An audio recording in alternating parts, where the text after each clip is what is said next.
everybody, Carol Davis here with a spot of sunshine. Spot of sunshine, spreading the smiles across the miles. Yay! We're on chapter 5 in Hope for the Flowers. To get this book, I love it because it reminds me of real life, but especially back when everyone was trying to climb the IBM ladder or whatever, the corporate American ladder. Everybody wanted to get to the top, and even though nobody knew it was there, they just, not anymore. IBM was the place. IBM. Guys, you could tell who was trying to get to IBM. They were wearing pinstripe suits. Anyway, we're on chapter 5.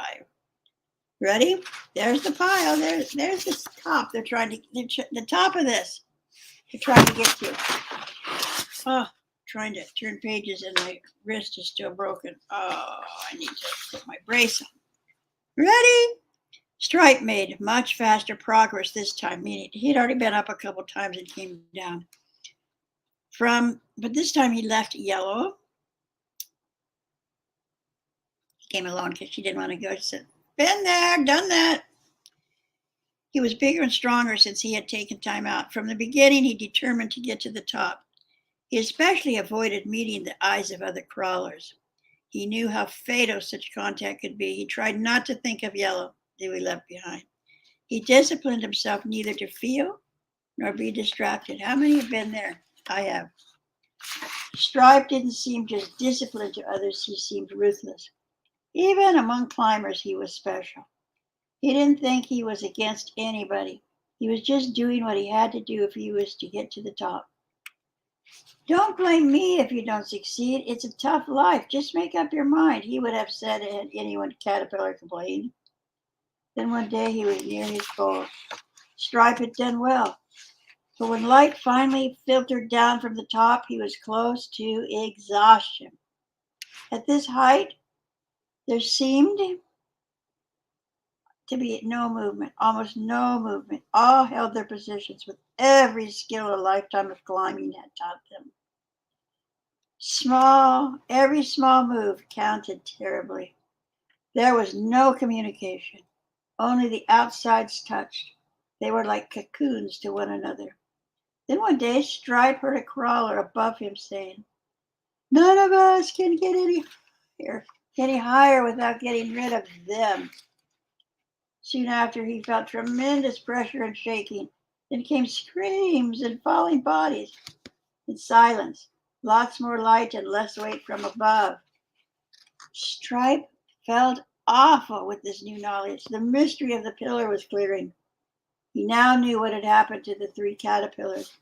He now knew what must always happen on the pillar. Frustration surged through Stripe, but as he was agreeing this was the only way up, he heard a tiny whisper from the top. There's nothing here at all. He was answered by another. Quiet, fool. They'll hear you down the pillar. We're where they want to get. That's what's here. Stripe felt frozen. To be so high and not high at all. It only looked good from the bottom. Look at this. Those are all the pillars, and we're only talking about one of them. Caterpillar pillar. Stripe became angry as well as frustrated. My pillar, he moaned, only one of thousands.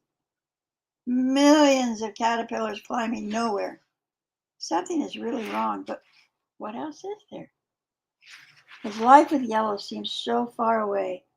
That wasn't it either, not quite. Yellow! He let her image fill his being. You knew something, didn't you? Was it courage to wait? Maybe she was right. I wish I were with her. I could go down, he thought. I'd look.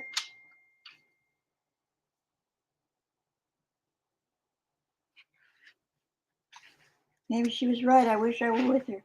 I could go down, he thought. I'd look ridiculous, but maybe it's better than what's happening here. Sorry for the interruption. Something just dinged across my vision. But Stripe's thought was interpreted by bursts of movement all over his level. Each seemed to be making a last effort to find some entry to the top. But with every push, the top layer tightened. Finally, one caterpillar gasped.